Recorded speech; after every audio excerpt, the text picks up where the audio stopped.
Welcome back to the 2019 Hyundai Elantra GT N-Line. It's been a little while since I filmed a video on this, and the only time I've really gotten to drive it before this week was on an autocross. So these are my first street miles. In this video, I wanted to give you guys some of my thoughts on what it's been like to drive this last 250 miles or so on the road. Overall, I will say this is a really nicely well-rounded hatchback. It performs great, it's comfortable, it's very refined, it's very smooth. This 6-speed manual transmission is very nice to drive. Not a lot of complaints with this thing.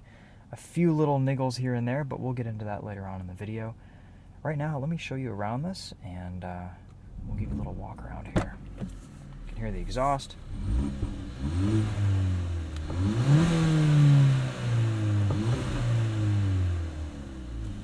Doesn't sound too bad. It's a little bit louder from outside the car. Inside, it's all pretty quiet. But you get a nice little burble there. Really attractive seats. They hold you in nicely. The steering wheel has this cool red stitching and logo at the bottom. Now, as you probably already know, this replaces the Elantra GT Sport.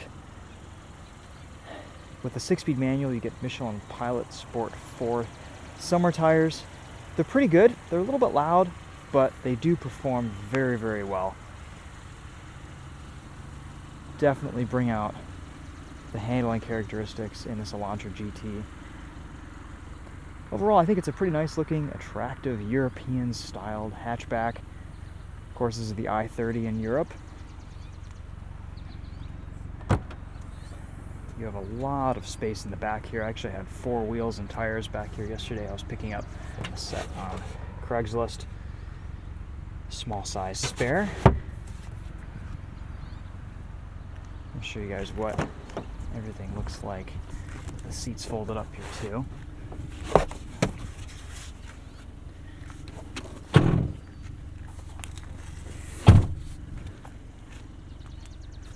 Gotta love a good hatchback design.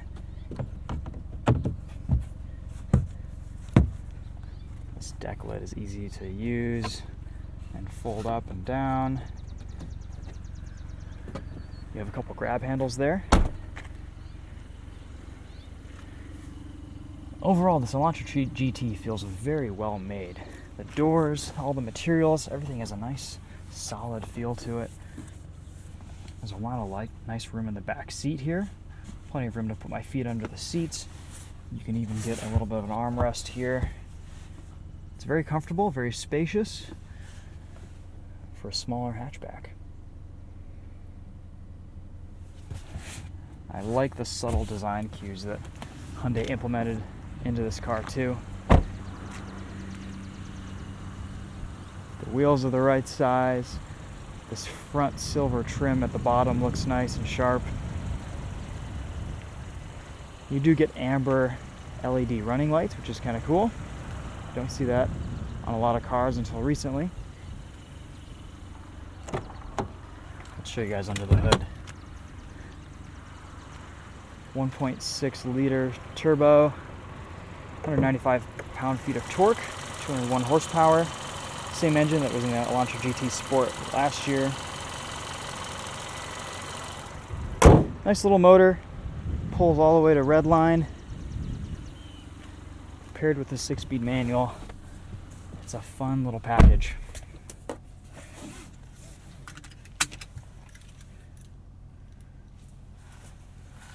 Pretty standard Hyundai key there.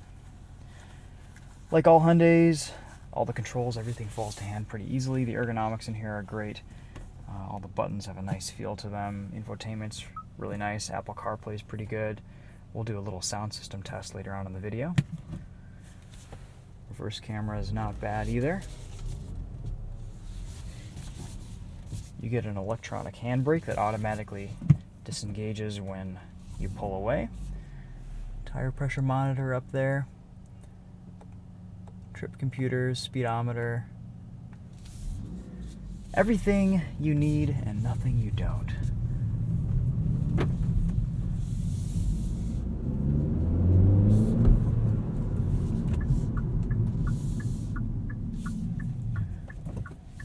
good amount of low-end torque from this 1.6.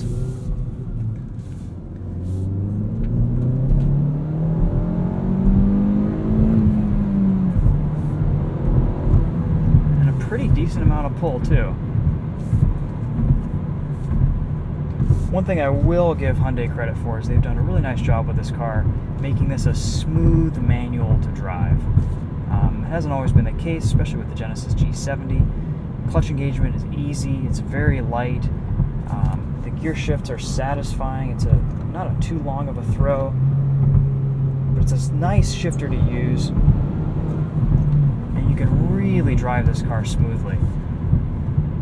Let's test the brakes really quickly here. Feels pretty good. Let's do traction control off and a little launch. It really hooks up with these Michelin Pilot Sport 4 tires. Again, a little bit of road noise, a little bit of transmission into the cabin. That's kind of my experience with these tires overall, but that said, they really do put down a lot of grip.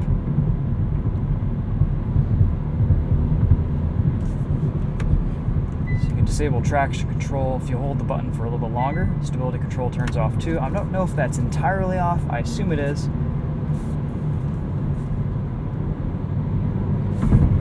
Easy to rev match. There's not a whole lot of rev hang either. Definitely better than the Civic SI's rev hang.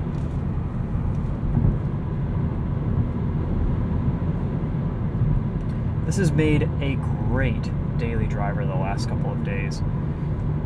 The only complaint that I do have, maybe this is just me, my body type, but the seatbelt tends to squeeze a little bit hard on my bladder, and I always find myself kind of adjusting it, pulling it out. It is a little bit challenging to heel and toe.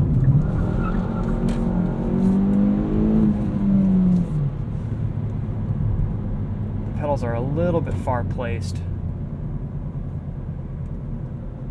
but if you have a wider foot, you can manage.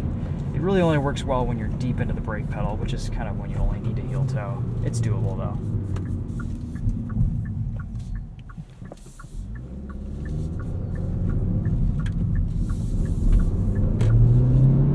No torque steers to speak of. Kind of a soft rev limiter at about 6,700 RPM.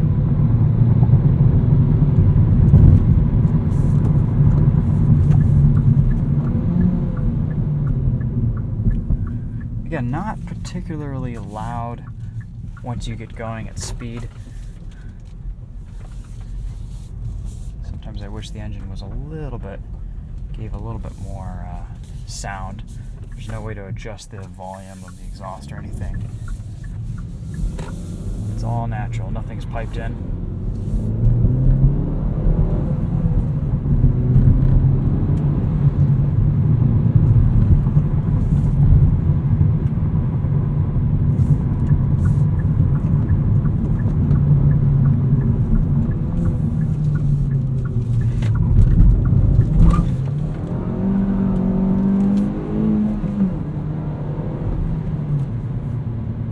This is a fun little car to hustle around corners. It has just enough power and torque to pull you out and give you that satisfying push. Turning is nice and sharp. Of course, you have an open differential. You don't quite get the corner exit, but with these Michelin Pilot Sports, you get a ton of grip. And even if your inside wheel spins a little bit, it's not a ton.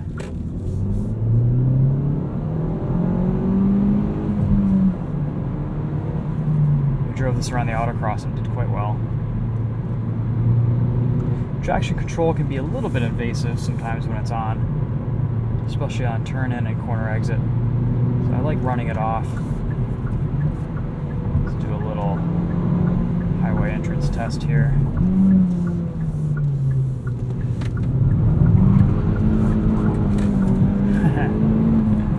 Under throttle, you're just going to spin, but once it settles in, there's so much grip here.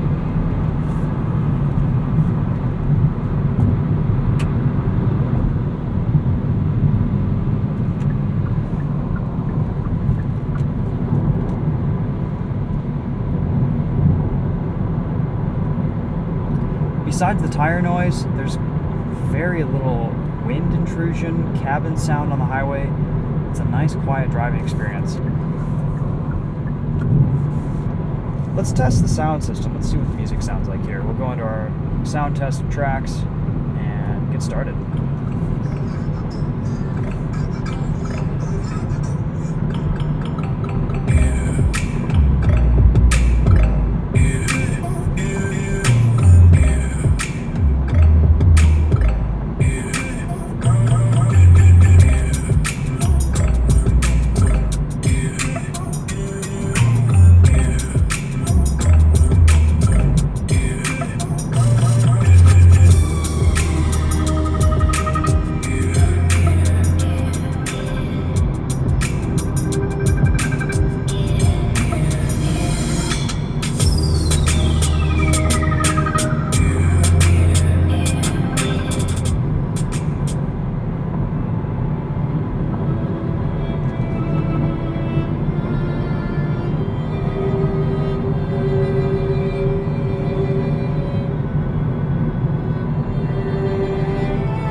So that gives you an idea of what the audio system sounds like.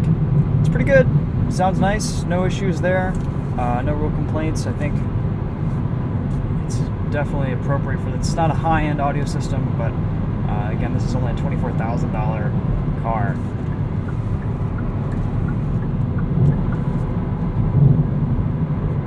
I've been getting great gas mileage, around 31 miles to the gallon, and I've been driving it pretty fast. I think if you babied it, you'd easily be able to get 35 on the highway with this.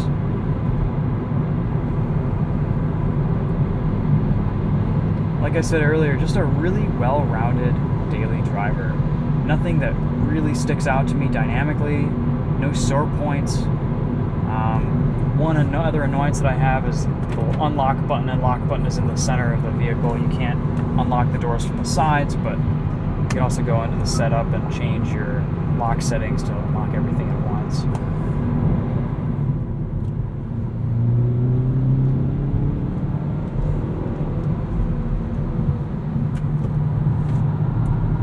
The cornering speeds in this are just awesome. There's so much grip. It's a little bit of an adjustable chassis too. Hyundais of old used to be a little bit too buttoned down. You'd get too much understeer, but you can kind of dance with this thing a little bit. It's not going to give you lift-off oversteer necessarily, unless if you really initiate it hard. But you can kind of balance this thing with your fingers, and it does a nice job. It's a very, very neutral front-wheel drive car.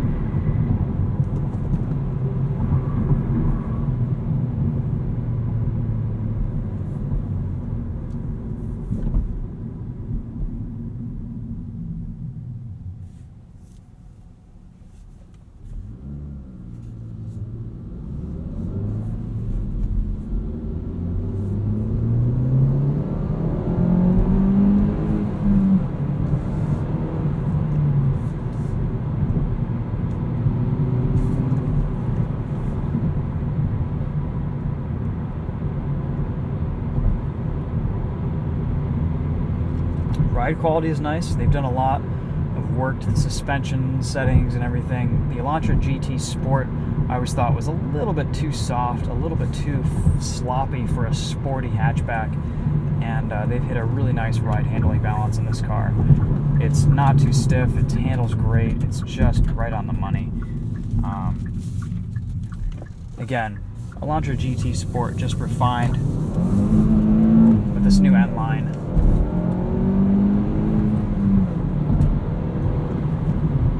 For the price, this might be the best overall package right now on the market. For warm hatchbacks, I think this just offers so much goodness that it's a pretty compelling car.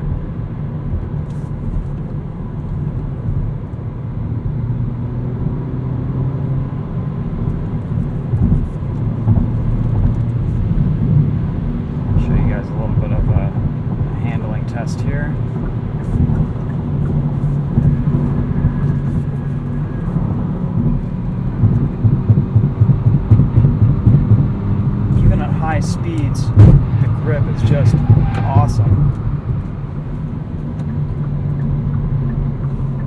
Michelin's are very communicative. Tell you exactly how much grip you have on the front end. Steering feels pretty good.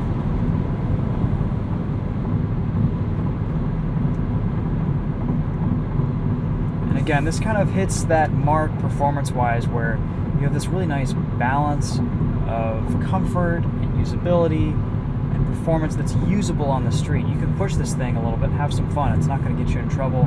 It's not insanely fast. You can rev it out. You can floor it through, some gears, and you're not going to be speeding and, doing crazy speeds or getting worried about getting a ticket. Plenty of torque in 6th gear.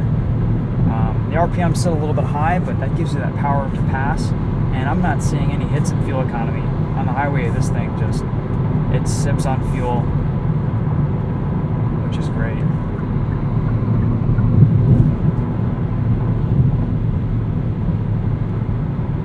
And again, surprisingly quiet in here.